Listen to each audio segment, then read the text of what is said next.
वो खुद को खुदा मानता था। उसकी एक इशारे पर सरेआम मौत बांट दी जाती थी। रहम नाम का शब्द उसकी सल्तनत में नहीं था। उधर मूसा का दिल अपनी कौम का दर्द देखकर तड़प रहा था।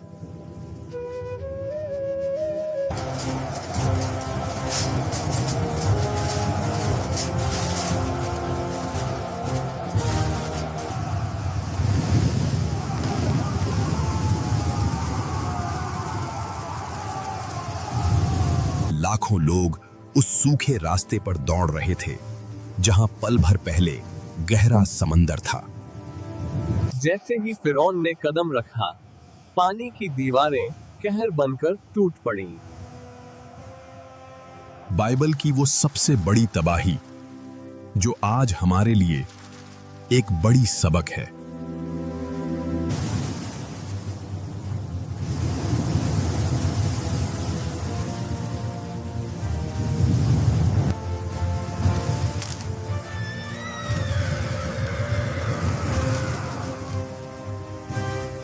उसने इज़राइल के लोगों को इंसान नहीं बल्कि जानवर समझा।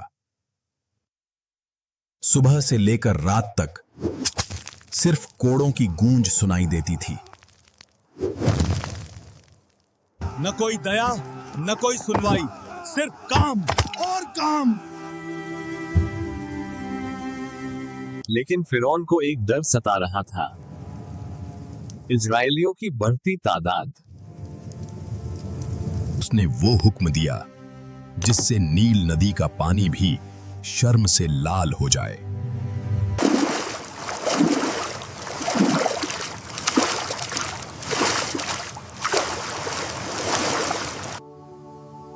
मिस्र की हवाओं में माताओं की चीखें गूंज उठीं। सालों बीत गए, जुल्म बढ़ता गया और गुलामों की कमर टूटती गई। लेकिन एक उम्मीद की किरण जागी। उनकी फरियाद आसमान तक पहुंची। परमेश्वर ने उनकी सुनी और फिर आया मूसा। वो सीधा मौत के मुंह में फिरौन के महल में दाखिल हुआ। एक तरफ दुनिया का सबसे ताकतवर बादशाह और दूसरी तरफ एक चरवाहा। इज़राइल के परमेश्वर का हुक्म है, मेरे लोगों को जाने दे। It is I, the true Pharaoh, favored by Amun. Let all who doubt me tremble before my might. उसने मूसा को मामूली जादूगर समझा।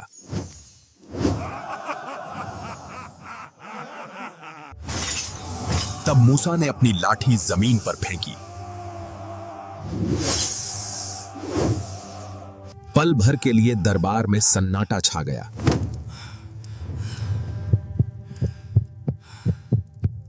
लेकिन फिरौन के जादूगरों ने भी अपनी लाठियां फेंकी। मगर सच की ताकत कुछ और ही थी। मूसा के सांप ने बाकी सबको निगल लिया। फिरौन शर्मिंदा हुआ, लेकिन उसका घमंड और बढ़ गया। उसने कहा, अब इनका काम और मुश्किल कर दो। Give me that bundle. Move! No! No! Stop it! Please stop! Get back to work, all of you! गुलाम अब खेतों में खुद भूसा ढूंढने लगे और कोड़े बरसते रहे। इज़राइल के लोग रोने लगे, आख मूसा, तुम्हारी वजह से हमारी हालत बदतर हो गई।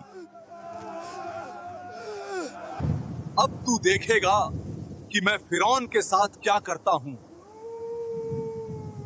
फिरौन अपनी जिद पर अड़ा था। वो नहीं जानता था कि वो किससे लड़ रहा है। चेतावनी का वक्त खत्म हो चुका था।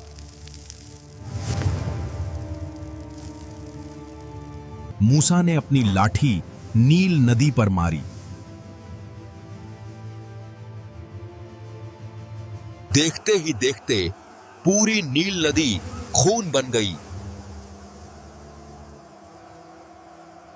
यह तो बस शुरुआत थी मिस्र की तबाही की। नील नदी, जो मिस्र की जीवन रेखा थी, अब मौत का कारण बन चुकी थी। लेकिन फिरौन, वो अब भी अपनी जिद पर अड़ा था। 7 दिन तक मिस्र प्यासा मरा, पर बादशाह का दिल नहीं पसीजा। तब मूसा ने दूसरी चेतावनी दी, उन्हें जाने दो, वरना तुम्हारी जमीन मेंढकों से भर जाएगी। और फिर नदी से एक घिनौना सैलाब उमड़ पड़ा। बिस्तरों में, बर्तनों में, यहां तक कि फिरौन के शाही कक्ष में भी। परेशान होकर फिरौन गिड़गिड़ाया, इन्हें हटा दो, मैं लोगों को जाने दूंगा। लेकिन जैसे ही राहत मिली, उसका अहंकार फिर जाग उठा। फिर धूल जुएं बन गई और हवा मक्खियों से काली हो गई। अब फिरौन के जादूगर भी घुटने टेक चुके थे।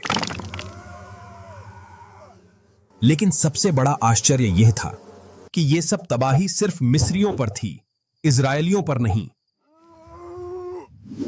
तब परमेश्वर ने वो कहर बरसाया जो मिस्र ने कभी नहीं देखा था।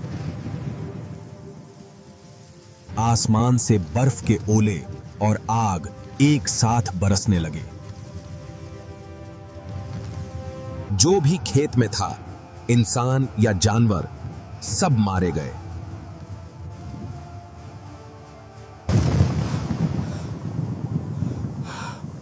इस बार फिरौन की रूह कांप गई। उसने फिर माफी मांगी और जैसे ही तूफान थमा, उसने फिर धोखा दिया। अब बारी थी उस हरियाली की जो ओलों से बच गई थी। टिड्डियों ने मिस्र के एक एक पत्ते को चट कर दिया, कुछ नहीं बचा। और फिर एक ऐसा अंधेरा छा गया जिसे महसूस किया जा सकता था। 3 दिन तक लोग डर के कारण अपनी जगह से हिल भी नहीं पाए। आखिरकार फिरौन ने मूसा को बुलाया। यह उनकी आखिरी मुलाकात थी। निकल जा यहां से और कहीं दूर चला जा। मूसा ने शांत स्वर में कहा, जैसा तूने कहा वैसा ही होगा। अब तू मेरा चेहरा फिर नहीं देखेगा। उस रात मिस्र में एक भयानक सन्नाटा था, लेकिन इजरायली बस्तियों में तैयारी चल रही थी। आधी रात को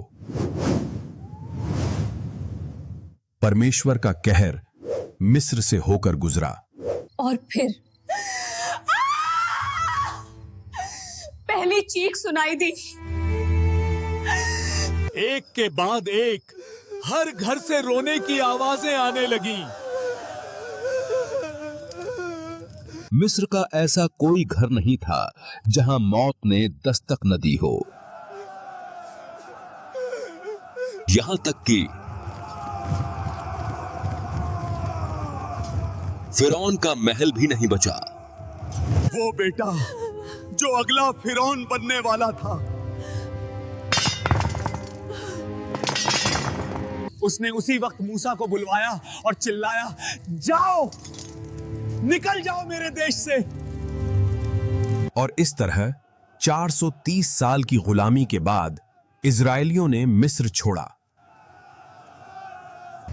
लेकिन क्या घायल शेर शिकार को इतनी आसानी से जाने देगा? सूरज की पहली किरण के साथ इजरायलियों ने मिस्र की सरहद पार की। रास्ता अनजान था, लेकिन उनका मार्गदर्शक खुद परमेश्वर था। उधर महल में मातम अब गुस्से में बदल चुका था। फिरौन और उसके मंत्रियों ने कहा, हमने ये क्या किया? अपने गुलामों को जाने दिया। हुक्म जारी हुआ, अनीक, रथ तैयार करो, हम उन्हें वापस लाएंगे या मार डालेंगे। फिरौन ने अपने 600 सबसे बेहतरीन रथ और मिस्र की पूरी सेना को इकट्ठा किया। धरती कांप उठी जब मिस्र की मौत की आंधी महल से निकली। सबसे आगे खुद फिरौन था, जिसका मकसद सिर्फ एक था, इंतकाम।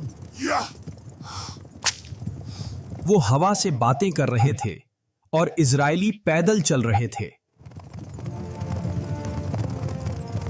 परमेश्वर ने मूसा को ऐसे रास्ते पर मोड़ा जहां आगे कोई रास्ता नहीं था। और अचानक उनके कदम रुक गए। सामने गहरा समंदर और दाएं बाएं ऊंची पहाड़ियां। वो जाल में फंस चुके थे। तभी क्षितिज पर धूल का एक बवंडर दिखाई दिया। वो आंधी नहीं थी, वो फिरौन की फौज थी। क्या मिस्र में कब्रें कम थीं जो तू हमें यहां मरने के लिए लाया? हम वही गुलाम रहते तो अच्छा था, कम से कम जिंदा तो रहते। लेकिन मूसा चट्टान की तरह खड़ा रहा। डरो मत, खड़े रहो और देखो कि आज खुदा कैसे तुम्हें बचाता है। जिन मिस्रियों को तुम आज देख रहे हो, उन्हें फिर कभी नहीं देखोगे। सूरज ढल रहा था और फिरौन की सेना मौत बनकर करीब आ रही थी। फिरौन खुश था, शिकार जाल में था, भागने का कोई रास्ता नहीं था। अंधेरा छाने लगा। मौत सिर्फ कुछ कदमों की दूरी पर थी। तभी वो बादलों का खंभा जो आगे चल रहा था अचानक हिलने लगा। वो इजरायलियों और मिस्रियों के बीच में आकर खड़ा हो गया। मिस्रियों के लिए वो घना अंधेरा था, लेकिन इजरायलियों के लिए वो रोशनी थी। पूरी रात वो दीवार बनकर दोनों के बीच खड़ी रही। दुश्मन उन्हें छू भी नहीं सका। फिर परमेश्वर ने मूसा से कहा, अपनी लाठी उठा और हाथ समंदर के ऊपर बढ़ा। जैसे ही मूसा ने हाथ बढ़ाया, एक तेज पूर्वी हवा चलने लगी। हवा इतनी तेज थी कि उसने पानी को चीरना शुरू कर दिया। और फिर समंदर दो हिस्सों में बंट गया। गीली मिट्टी नहीं, बल्कि सूखी जमीन निकल आई। इजरायली अपनी आंखों पर यकीन नहीं कर पा रहे थे। मौत के बीच से जिंदगी का रास्ता खुल चुका था। लेकिन क्या होगा जब यह आग का खंभा हट जाएगा और फिरौन को यह रास्ता दिखाई देगा? रात के अंधेरे में एक असंभव यात्रा शुरू हुई। हर कदम पर डर था, हर सांस में जल्दबाजी थी। सिर्फ वो आग का खंभा उन्हें रास्ता दिखा रहा था। सुबह का पहर आने वाला था। आखिरी इजरायली किनारे पर पहुंच रहा था। तभी परमेश्वर ने उस आग के खंभे को हटा लिया।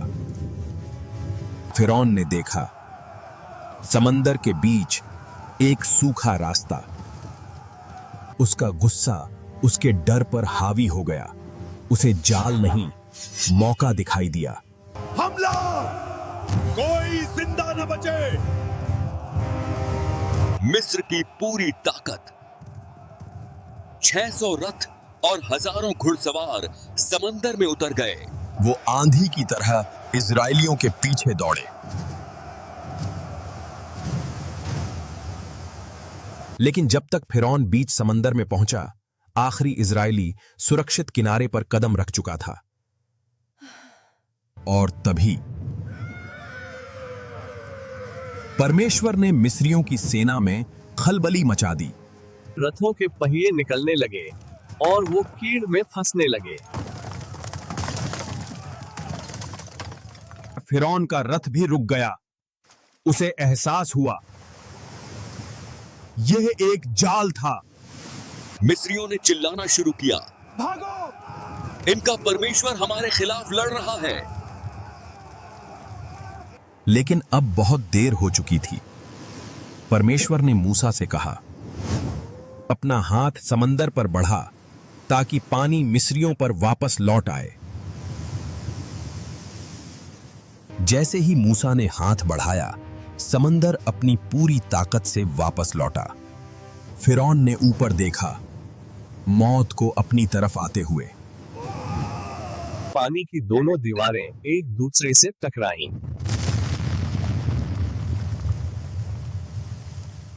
रथ, घोड़े, सैनिक और खुद फिरौन सब गहरे पानी में समा गए।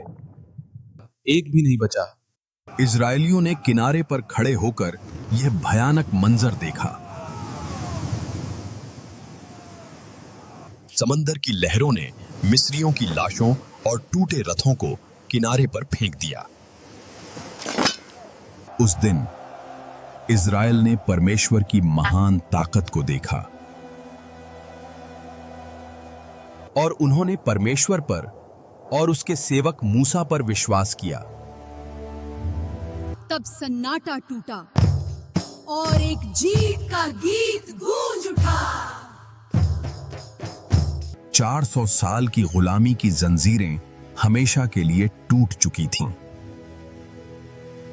दुनिया का सबसे घमंडी बादशाह अब इतिहास बन चुका था।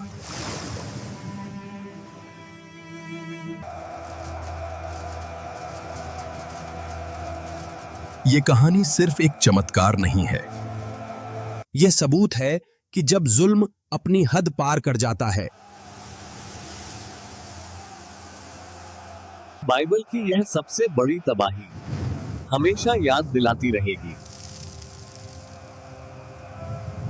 कि अहंकार का अंत हमेशा विनाश होता है।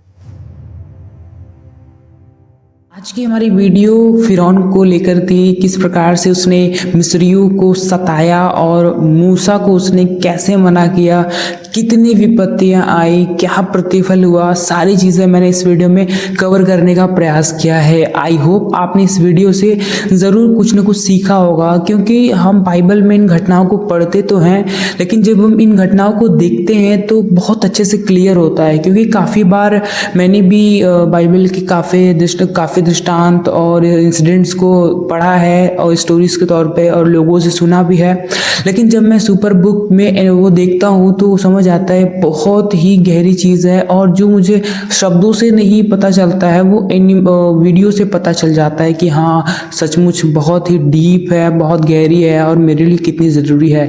तो वही आशा मैं भी करता हूँ कि आपको इस वीडियो से कुछ सीखने को ज़रूर मिला होगा। और हमारे हर एक वीडियोज़ के बनाने का यही पर्पज़ होता है कि आप हर वीडियो से कुछ न कुछ सीखें, और हम चाहते हैं कि आप इन वीडियो से सीखें और लोगों को सिखाएं। और जैसे परमेश्वर ने कहा कि जाओ और मेरे लोगों को अपना चेला बनाओ, तो चेला बनाने का मतलब ये नहीं है कि उन पर राज करना या फिर उनको अपने कब्जे में करना या फिर उनको अपने अंडर करना। परमेश्वर कहने का मतलब है कि मेरा सुसमाचार लोगों तक पहुंचाओ और परमेश्वर का राज्य उन पर स्थापित करो। तो मेरी आशा है कि आपने इस वीडियो से बहुत कुछ सीखा है और किस प्रकार से मूसा ने इजराइलियों को लेकर आया। लेकिन हम एक बार और जानते हैं कि यहाँ पर इजराइली हर बार कुड़कुड़ाते रहे, हर बार कुछ न कुछ अपशब्द कहते रहे, क्योंकि जब वो समंदर के पास पहुँचे तो वहाँ पर उन्होंने मूसा कहा कि यार मिस्र में तो हम बहुत अच्छे से रहते थे, क्या यहाँ पे कब्रें कम थी कि तू मुझे यहाँ पर लेकर आया है। तो इस प्रकार से वो पॉइंट आउट करते थे, लेकिन फिर भी मूसा किसी के पास नहीं जाता था, वो परमेश्वर के पास जाता था। वो उनको जवाब नहीं देता था बल्कि परमेश्वर से पूछता था और वही करता था। वैसे ही आज के टाइम पे हमें भी सीखना है कि कोई व्यक्ति हमें क्या कहता है डोंट मैटर, लेकिन परमेश्वर हमसे क्या कहता है ये मैटर करता है। कौन हमारे साथ कैसा चल रहा है, कौन हमारे साथ कैसा नहीं चल रहा है, वो भी मैटर नहीं करता। परमेश्वर हमारे साथ कैसे चल रहा है और हम परमेश्वर के साथ कैसे चल रहे हैं वो मैटर करता है। और आज के इस वीडियो से हम एक इम्पोर्टेंट संदेश यही देना चाहेंगे कि आप लोगों के बारे में न सोचें जिस प्रकार से इजरायली भी परमेश्वर को जानते थे, करते थे, लेकिन फिर भी मूसा और फिरौन के बीच इस प्रकार से देखकर वो परमेश्वर पर भी सवाल उठाने लगे। वो परमेश्वर से तो नहीं चिल्ला सकते, लेकिन वो मूसा पर चिल्लाते थे, लेकिन फिर भी मूसा कुछ कहता नहीं था।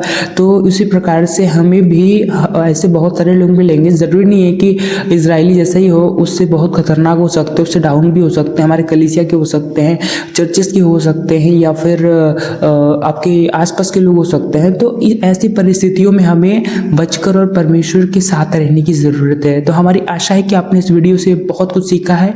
ऐसे ही सीखते रहिए, क्योंकि हमारे चैनल पर ऐसे वीडियोस कंटिन्यू आते रहेंगे। और अभी हमने ऑलमोस्ट आई थिंक 15 से 20 वीडियोस अपलोड किए हैं एनिमेशन के साथ, सारे एक्सप्लेनेशन बाइबल के आधार पर ही है। और इस वीडियो में भी एक्सप्लेनेशन बाइबल के आधार पर ही करने का प्रयास है। अगर आपको कोई दिक्कत या कोई परेशानी लगती है या फिर कुछ इन्फॉर्मेशन इधर उधर है तो आप हमें कमेंट कर सकते हैं, या आपको अच्छी लगती है, आप जो सीखते हैं वो आप कमेंट कर सकते हैं। आज की वीडियो यहीं तक, मिलते हैं नेक्स्ट वीडियो में। आप सभी को जय मसीह की, प्रेज़ द लॉर्ड।